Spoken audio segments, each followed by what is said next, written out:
Siempre fui el patito feo de la familia, el que nadie pelaba en las reuniones, hasta que me quedé con toda la herencia y de repente los vi regresar uno por uno, queriendo quedar bien conmigo. 28 años pasé siendo invisible en cada cena navideña, mientras a mis primos les echaban porras por cualquier cosa. A mí me podrían haber dado el Nobel, y aún me preguntarían cuándo iba a conseguir un trabajo de verdad. Mi tía Verónica de plano me sacaba la vuelta para abrazar al que tuviera detrás. El tío Randall presentaba orgulloso a sus hijos con todo el mundo, pero para mí ni existía. Este es mi sobrino Theo, el doctor, y mi hija Ava, la abogada, decía en las cenas, sacando pecho, y sus ojos se pasaban de largo, como si fuera parte del mobiliario, aunque ahí estuviera yo, con una botella de vino bueno que llevaba como detalle para la anfitriona. Siempre me esmeraba con el vino, porque rápido aprendí que llevar algo barato era darles otra excusa para verme por encima del hombro. ¿Mi pecado? Haber dejado derecho en segundo año para empezar mi propia empresa de tecnología. Para ellos, era un desaire imperdonable. Cambiar una carrera prestigiosa por andar jugando con computadoras. Que mi empresa, CloudSync Solutions, estuviera generando millones, no les importaba en lo más mínimo. Si no eras abogado, doctor o banquero, simplemente no contabas en esa jerarquía tan cuadrada que se inventaron. Quinn anda en una etapa, decía mi mamá cuando preguntaban por mí en las reuniones. Ya entrará en razón y terminará la carrera. Eso, 7 años después de que firmé mi primer contrato millonario. Dejé de buscar su aprobación en cuanto terminé la universidad.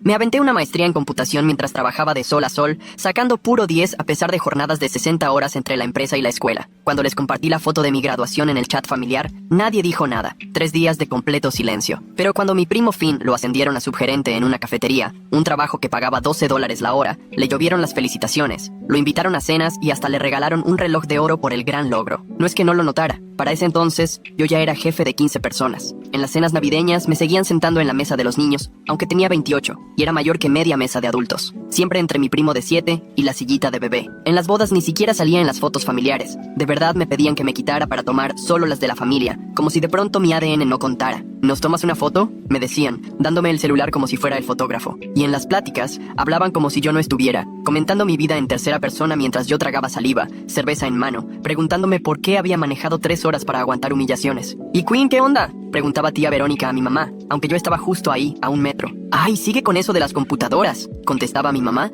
restándole importancia y haciendo un gesto como de espantar moscas. ¿Jugando con páginas de internet o algo así? Y yo, con mi cosita de páginas, acababa de cerrar trato con una Fortune 500. Pero claro, ¿para qué dejar que los hechos arruinen la historia? Lo peor es que yo seguía yendo, todavía con la esperanza medio ingenua de que esta vez sí les interesara mi vida, de que quizá ahora sí me hicieran sentir parte de la familia. Pero nunca pasó, hasta que murió la abuela Iris. Yo era el único que la iba a ver cada semana a Sunset Manor, ese asilo grandote que olía a cloro y sueños rotos. Todos los martes a las 6 en punto, llegaba con mi hielera llena de galletas de chispas de chocolate hechas en casa, la receta que ella me enseñó cuando tenía 12. El personal sabía quién era yo. Quinn viene a ver a la señora Patterson, anunciaban por el altavoz, y se notaba el cariño real en sus voces. Las enfermeras me platicaban cómo iba la abuela, me preguntaban por mi empresa, recordaban cosas de mi vida que mi propia familia ni sabía, mientras los demás veían a la abuela como una carga. Tía Verónica la fue a ver 2 veces en 5 años, y solo para preguntar del testamento. Tío Randall le mandaba flores en su cumpleaños, pero ni se acordaba cuál nieto era cuál. Cuéntame otra vez de tu empresa, Quinn, me decía la abuela mientras jugábamos ajedrez, moviendo las piezas con una precisión increíble pese a sus manos arrugadas. Eso de la nube, y yo le explicaba todo, cómo conseguía clientes, cómo funcionaban los servidores, mis planes de expandir a apps móviles. Sus ojos brillaban de interés, sus preguntas dejaban claro que sí ponía atención. ¿Sabes?, me decía, recostándose en su sillón mientras yo acomodaba el tablero. Yo levanté el negocio familiar de construcción en el 52. Empecé con tu abuelo y una troca. Todos decían que una mujer no podía con una constructora. Se reía con esa chispa traviesa. ¿A poco no le cerré la boca? Gané más que cualquiera de sus maridos. Esas historias solo me las contaba a mí. En las reuniones familiares prefería quedarse callada, mientras los demás presumían. Pero conmigo podía hablar horas de cómo inició el negocio, lo difícil que fue al principio, lo rico que se siente callar bocas. Me recuerdas a mí de joven, decía, capturando mi alfil con su caballo. Demasiado terco para rendirte, demasiado listo para fracasar. Estuvo lúcida hasta el final, recordando detalles de mi empresa que mis papás jamás se tomaron la molestia de preguntar. Cuando conseguí mi contrato más grande, un acuerdo de 3 años por $2.400.000, ella fue la única que entendió lo que significaba. Eso es lana para construir un imperio, me dijo, apretándome la mano con fuerza. No dejes que nadie te diga que no. Y cuando falleció, yo era quien le sostenía la mano. El resto de la familia estaba en la fiesta de compromiso de mi primo Theo, un evento al que ni me invitaron, aunque vivía en la misma ciudad y aunque la fiesta fue en el Club Campestre, al que yo mismo ayudé a Theo a entrar gracias a un conocido de negocios. Me enteré de su muerte por un mensaje de texto de mi mamá. Mamá falleció esta tarde. Les aviso cuándo será el funeral. Ni siquiera una llamada, ni una plática en persona. Solo un mensaje grupal, como si estuviera avisando que se cambió la hora de la comida. Cuando el abogado llamó para la lectura del testamento, estuve a punto de no presentarme. Imaginé otro de esos eventos familiares, donde me tratarían como si fuera el empleado, esperando que me quedara sentado en una esquina y guardara silencio mientras los demás se encargaban de lo realmente importante. Pero hubo algo en la voz de la licenciada Morrison, una urgencia que me hizo cambiar de opinión. El señor Patterson pidió que estuvieras presente, dijo. Ella fue muy clara, insistió en que era imprescindible que vinieras. Toda la familia se apretujó en las oficinas de Morrison y asociados como buitres alrededor de un animal atropellado. El despacho era puro lujo, lleno de caoba y sillones de piel, ese tipo de lugar que huele a dinero viejo y que te hace hablar bajito sin darte cuenta. La tía Verónica hasta llevó una carpeta elegante, con separadores de colores y calculadora, lista para organizar la herencia como si fuera un proyecto laboral. El tío Randall ya discutía en voz baja con su esposa sobre los impuestos de las propiedades, debatiendo si vender la mansión de inmediato o mejor rentarla para tener una entrada fija. La prima Ava revisaba su celular buscando BMWs y Mercedes, guardando fotos como si el enganche ya estuviera en su bolsa. Todos estaban seguros de que la abuela Iris iba a repartir la herencia en partes iguales, entre hijos y nietos. El patrimonio sumaba casi $20 millones,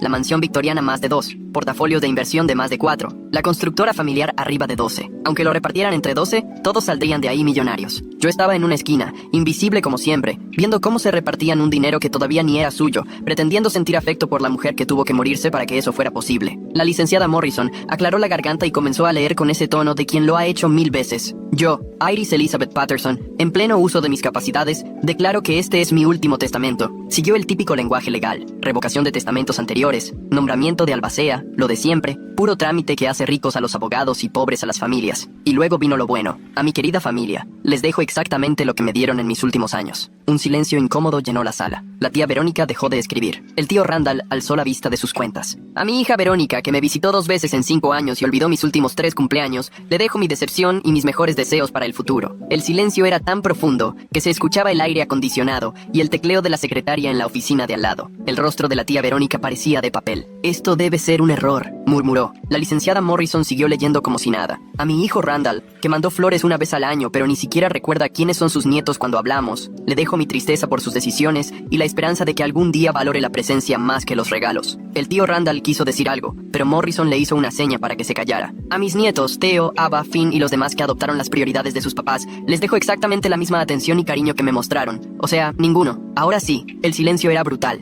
Más de uno se quedó con la boca abierta. A mi nieto Quinn, que me tomaba la mano cada martes desde hace 6 años, que me celebró los cumpleaños con galletas caseras, que escuchó mis historias y compartió sus sueños, el único que realmente me conoció y no solo vio una cuenta de banco. Le dejo todo lo demás. Sentí que el piso se me iba. Todo lo demás significaba la mansión, los portafolios, la constructora, todo lo que llevaban 1 hora repartiendo en su cabeza. Además, continuó la licenciada, he dejado cartas personales para los miembros de la familia, que se entregarán a mi criterio. Me pasó un sobre grueso que decía, solo para los ojos de Quinn, con la letra de mi abuela Iris, inconfundible. Abrí la nota y me temblaban las manos. Mi querido Quinn, si estás leyendo esto, es porque el funeral ya pasó y los buitres se están peleando mis huesos. Seguro están sorprendidos con mis decisiones, pero tú no deberías. Llevo 93 años observando esta familia y tengo clarísimo quién es quién. Tú fuiste el único que me vio como persona y no como un cajero automático. Mientras ellos solo pensaban en dinero, tú veías a tu abuela. Mientras ellos echaban cuentas, tú me llevabas galletas y me preguntabas de mi infancia. Ahora van a quererse aprovechar de ti. Intentarán manipularte, hacerte sentir culpable, llorar frente a ti. Dirán que la familia es lo más importante, aunque no lo hayan demostrado. Te prometerán que van a cambiar, pero no aprenderán nada. Prepárate. También dejé instrucciones precisas con Morrison por si alguno intenta pelear el testamento. Digamos que llevo años guardando pruebas de sus ausencias. Tú construiste algo maravilloso desde cero, igual que yo. No dejes que lo echen a perder. Con todo mi amor, tu abuela Iris. PD. Los libros de la constructora están en la caja fuerte del sótano. La combinación es tu fecha de cumpleaños al revés. Creo que vas a encontrar lecturas muy interesantes sobre ciertos préstamos familiares que nunca se pagaron. La sala explotó. Esto es un disparate, chilló la tía Verónica, perdiendo la compostura como pintura vieja que se descarapela. Mamá claramente no estaba en sus 5 sentidos. Vamos a impugnar, anunció el tío Randall, rojo como jitomate. Esto es un abuso contra los adultos mayores, así de simple. El primo Theo ya texteaba a toda velocidad, seguramente a su amigo abogado. Ava lloraba de verdad, lo cual era raro porque nunca la había visto llorar por algo que no fuera dinero. Entre todo el barullo, la licenciada Morrison ni se inmutó, dejándolos sacar su veneno con amenazas y gritos. Finalmente, cuando se cansaron, les habló. La señora Patterson ya esperaba esto. Preparó pruebas adicionales, abrió una carpeta y la vació sobre el escritorio. Exámenes médicos, valoraciones cognitivas, consultas con el psiquiatra. Su mamá se sometió a pruebas exhaustivas los últimos 6 meses. Todas muestran que estaba perfectamente lúcida cuando tomó estas decisiones. También me pidió que les dijera lo siguiente. Se puso los lentes y siguió leyendo. Cualquier intento de impugnar este testamento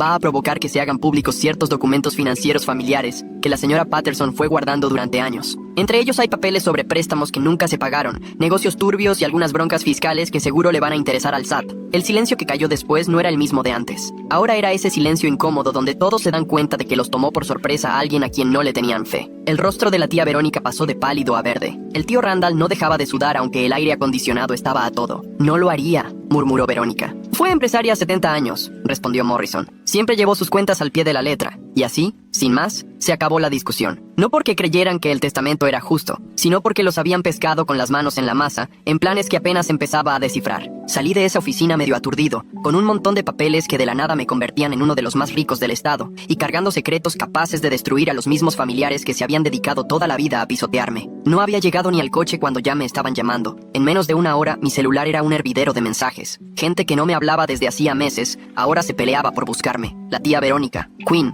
corazón, tenemos que platicar. Cena familiar hoy en mi casa, 7 en punto. El tío Randall, hermano, hace 1000 años que no te veo. ¿Vamos por un café mañana? Yo invito. El primo Teo, felicidades por la herencia, bro. Hay que festejar, yo pago las chelas. Ava, Quinn, llevaba semanas queriendo hablarte. Extraño platicar contigo. Hasta mis papás, que apenas si me dirigían la palabra, a menos que fuera para preguntar si todavía perdía el tiempo con computadoras, de la nada querían volver a ser familia. La invitación de la tía Verónica no era una invitación, era una orden disfrazada de buena onda. Estuve a nada de no ir. Parte de mí solo quería desaparecer, digerir el shock en paz y entender qué carajos iba a hacer con $20 millones y una constructora de la que no tenía ni idea. Pero otra parte, esa que fue invisible casi 3 décadas, quería verles la cara a los que se la habían pasado haciéndome sentir menos. Llegué a la casa del tío Randall y ahí estaban todos, pero se notaba que algo había cambiado por completo. Por primera vez en mi vida, todas las miradas se clavaron en mí en cuanto crucé la puerta. No a alguien a mis espaldas, no a algún importante, a mí. Quinn, gritó Verónica, casi saltándome encima para abrazarme, bañándome de su perfume caro y de un entusiasmo que se notaba falso. Te ves increíble. ¿Cómo va el negocio? Hace meses que quiero preguntarte por tu empresa. Jamás en 15 años me había preguntado por mi trabajo, ni tampoco había dicho mi nombre de esa manera. Todos hemos estado platicando, dijo el tío Randall, guiándome directo a la cabecera de la mesa, un lugar que nunca me habían dado, ni siquiera cuando era el único que llegaba a los cumpleaños. Siempre me tocó la mesa de los niños, la barra de la cocina o una silla plegable del garage, y ahora me sentaban en la silla principal, como si fuera el jefe de la familia. De lo orgullosos que estamos de ti, siguió Randall, moviendo la silla con una exageración que daba risa. Theo también asintió emocionado, su actitud mamona convertida en una especie de adoración que daba miedo.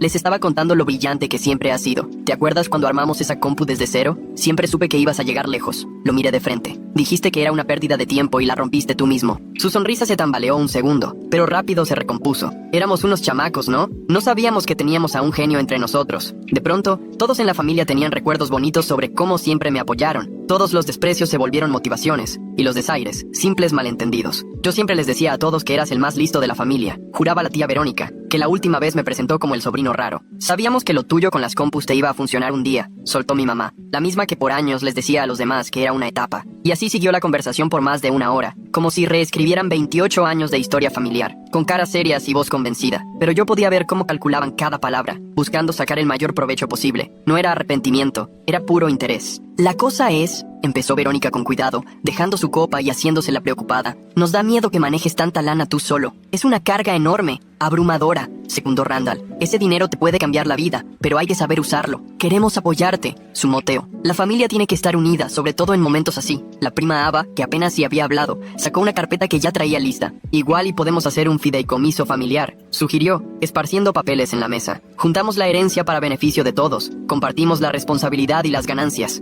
Ahí estaba la verdadera razón de la reunión. Se la pasaron toda la tarde con abogados y contadores, viendo cómo meterse en el dinero que era mío por derecho. Lo del fideicomiso seguro fue idea de Randall, que siempre ha sabido cómo disfrazar sus intereses de generosidad. La abuela Iris hubiera querido que compartiéramos, dijo Verónica, poniendo voz de telenovela. Siempre creyó en la familia. No querría que esto nos separara, agregó Randall. La sangre es más espesa que el agua. Estuve a punto de soltar la carcajada. Justo ellos, que ignoraron a su madre años, ahora juraban saber lo que ella hubiera querido. Tienen razón, dije al fin. El dinero no debería separar a la familia. Sus caras se iluminaron. Ya se veían ganadores. De hecho, seguí. Esta semana he aprendido mucho sobre lo que significa familia. Saqué el celular y abrí mi app de notas de voz, esa que llevo usando años para grabar conversaciones, al principio solo para repasar y entender por qué no encajaba en situaciones sociales. Resulta que no era yo el del problema. Por ejemplo, me enteré de que la tía Verónica me llamó fracasado que vive en el sótano y nunca va a lograr nada, la Navidad pasada. ¿Quieren escuchar la grabación? Se le fue el color de la cara, y la copa de vino se le resbaló de la mano, haciéndose pedazos en el piso de madera. O la teoría del tío Randall, de que seguro soy autista porque no entiendo las indirectas y no capto las señales sociales. Esa también la tengo. Empezó a tartamudear, perdiendo por completo esa seguridad que siempre presume, como si se deshiciera ante mis ojos. Mi favorita es la de la prima Ava explicándole a sus amigas de la universidad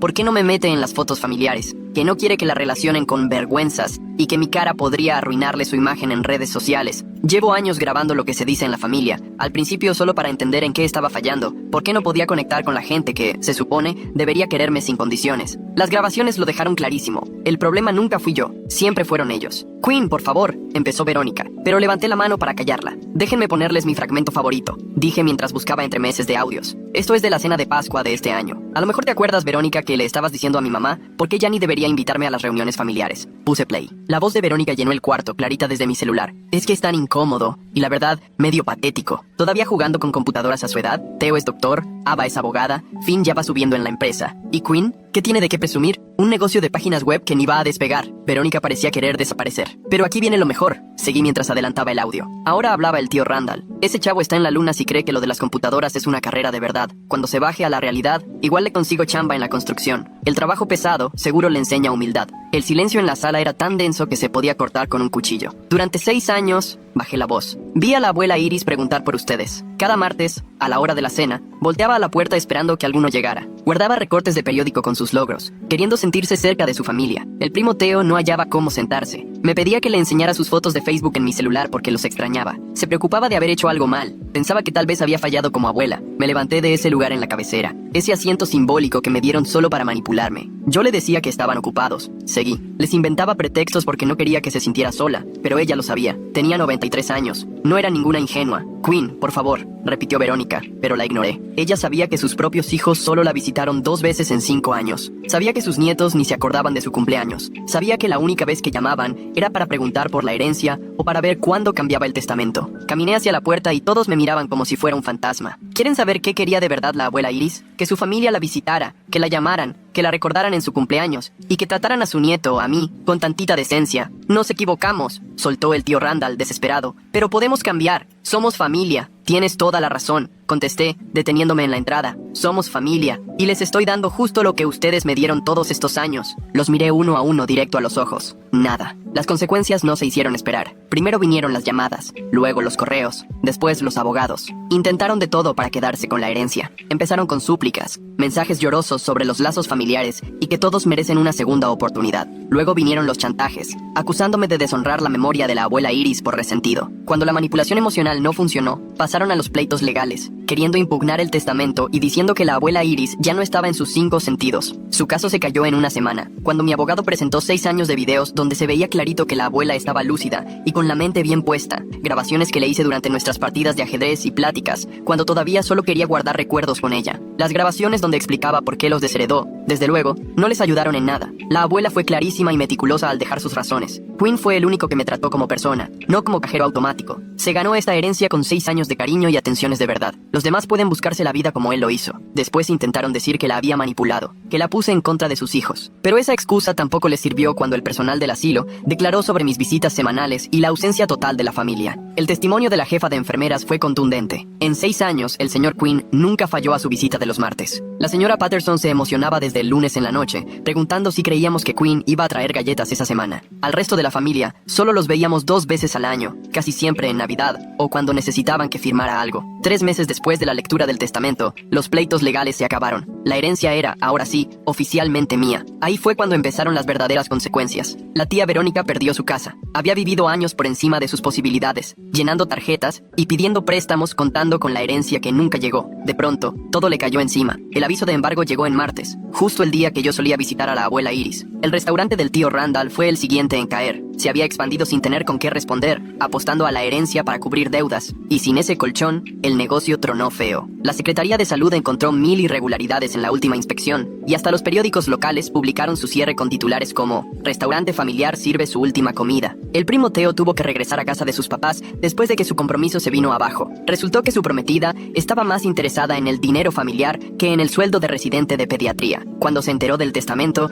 devolvió el anillo y se fue a vivir con un cardiólogo de familia acomodada. La verdad, toda la familia llevaba años gastando como si ya tuvieran el dinero asegurado, apostando a la herencia para tapar todos sus problemas económicos. Sin ese dinero que tanto esperaban, todo su teatro se vino abajo de manera espectacular. Mis papás intentaron una última reconciliación, ya medio desesperados, 6 meses después. Llegaron a mi oficina, ese lugar moderno en el centro que renté, cuando al fin pude sacar mi empresa del garage de la casa, con los ojos llorosos y discursos súper ensayados sobre sanar a la familia. «Te queremos», soltó mi mamá con la voz entrecortada. Quién sabe si por emoción real o porque ya tenía bien practicada la manipulación. «El dinero no importa, solo queremos recuperar a nuestro hijo». «Qué bonito», contesté sin despegar la mirada de los papeles del reporte financiero sobre mi escritorio. ¿Y dónde estaba todo ese amor cuando me gradué? ¿Cuando arranqué mi negocio? ¿Cuando necesitaba apoyo en mi divorcio? Mi papá tosió y se acomodó la corbata como si fuera a dar una junta de trabajo. No fuimos los mejores papás, Queen, pero podemos empezar de nuevo. La familia es para siempre. Eso es cierto, le respondí por fin viéndolo directo a los ojos. Ustedes pueden empezar de nuevo, igual que yo cuando dejé de esperar nada de esta familia. Abrí el cajón y saqué un cheque que había preparado desde hacía semanas, porque sabía que este momento iba a llegar. Esto es lo que gastaron en mis cumpleaños los últimos 10 años, en total, les dije, entregándoles un cheque de $500. Considérenos a mano, las caras que pusieron valían oro. Una mezcla de sorpresa, dolor y el claro entendimiento de que su hijo ya no era el mismo al que podían manipular como antes. Un año después, me encontré con mi prima Ava en una cafetería del centro. Se veía fatal, cansada, estresada, con ropa que ya había visto mejores épocas. Ya no tenía bolsas de diseñador ni las uñas impecables. Estaba trabajando en 3 chambas para pagar las deudas de las tarjetas y vivía en un estudio que le costaba más de lo que podía pagar. «Queen», me dijo bajito cuando me vio en la fila, «sé que no tengo cara para pedirte esto, pero ¿podemos platicar? O sea, de verdad». Me quedé viendo su cara, buscando ese gesto frío y calculador que siempre traía la familia,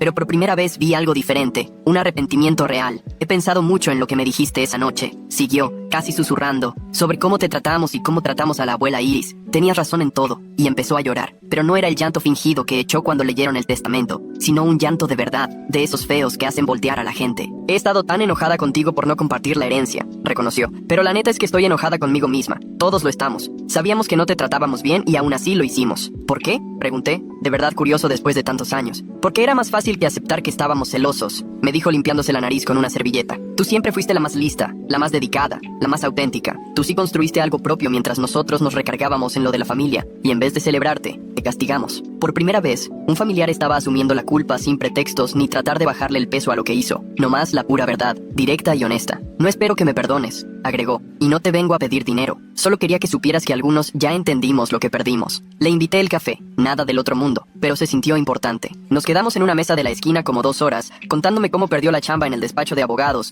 las deudas que se le vinieron encima por querer aparentar un nivel de vida que ya no podía pagar, y los amigos que se esfumaron cuando todo cambió. «Estoy aprendiendo lo que tú siempre supiste», me dijo, «que lo único que vale la pena es lo que uno se gana solo». 6 meses después, Ava fue la única de la familia a la que invité a mi boda. No pidió nada, solo quiso ser una prima de verdad. Me ayudó a organizar la recepción, dio un discurso diciendo lo orgullosa que estaba de mí pese a todo lo que pasó, y jamás mencionó el dinero, ni la herencia, ni el pasado. El resto de la familia se enteró de la boda por las fotos que subí a redes. El tío Randall comentó felicitando, y de paso dejando una indirecta sobre sus broncas de dinero. Borré el comentario sin contestar. El primo Teo envió un mensaje larguísimo por privado contando que siempre me apoyó, y que ojalá reconstruyéramos la relación. Lo leí, y lo archivé sin responder. Mis papás ni se tomaron la molestia de buscarme, y la neta, fue lo mejor. 3 años después, dirijo una fundación que lleva el nombre de la abuela Iris, apoyando la educación tecnológica de niños brillantes pero sin recursos, niños que me recuerdan mucho a mí a esa edad. El negocio de construcción creció a otros 3 mercados bajo una administración profesional. Lo mantuve vivo no porque necesitara dinero, sino porque Iris lo levantó desde cero, y no iba a dejar que su esfuerzo de toda la vida se perdiera. La mansión se volvió un centro comunitario con talleres, cursos para pequeños negocios y programas para jóvenes después de clases. Afuera, junto a la puerta,